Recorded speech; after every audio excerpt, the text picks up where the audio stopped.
With Jalen Hurts being the presumed starter at Oklahoma, Tanner Mordecai was asked what he can do to make himself stand out, and we're going to talk about it, and all that's coming up after the bumper. What do you mean you don't subscribe to my son's YouTube channel? Mama, no! Just snap the damn ball, RJ. What's up, kid folk? It's RJ Young. I am not on a step mill. Consider hitting the like and subscribe button because I upload a video every single day.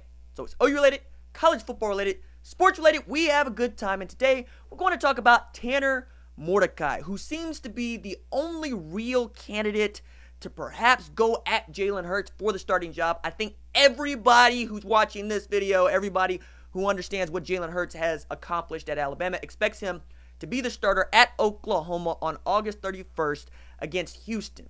But that does not mean that Tanner Mordecai has to go about business like that. As a matter of fact, he was asked what he thinks about most people saying that and what sets him apart. Take a listen. Tanner, obviously a lot of attention on Jalen and him coming here. And I think a lot of people just assume he's going to be the starter. What is it about you and your game that you feel like gives you an opportunity there? I feel like I'm a really competitive guy. I'm a team guy. I put my best foot forward every time and compete as hard as I can. What you take away from this interview most is just Tanner Mordecai's demeanor. Didn't seem rattled by the question, seemed like it was a question he was expected to have to answer, and it's what you would expect from a quarterback. And I think quarterback is just an interesting position when we're talking about it, not just as the guy and the face of whatever your football team is, but for the fellas that aren't starting, because you can only have one quarterback, really. You know what I mean? You can run two out there if you want to, but it ain't something you're going to do every single snap.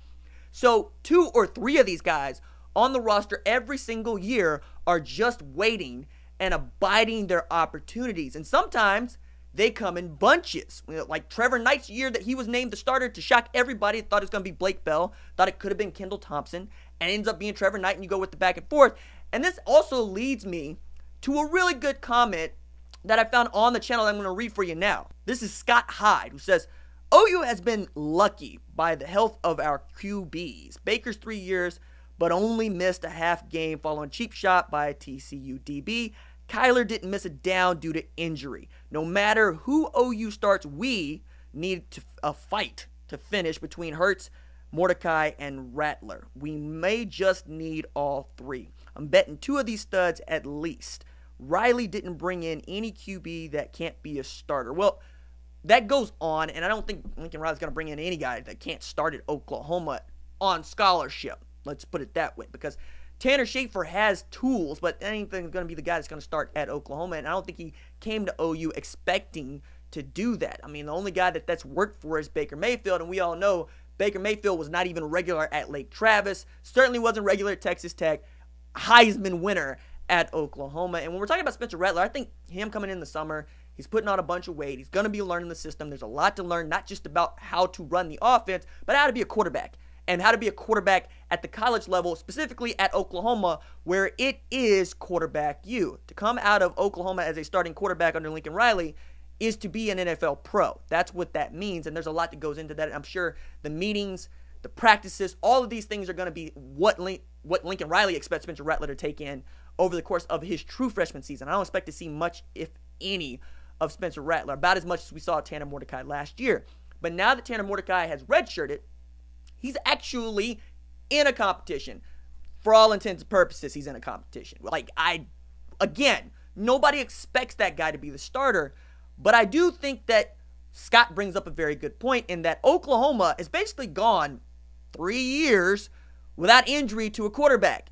Now, there's not a whole lot of folks that can say that. I mean, even Alabama needed Jalen Hurts late in the season when Tua Tagovailoa went down with the ankle.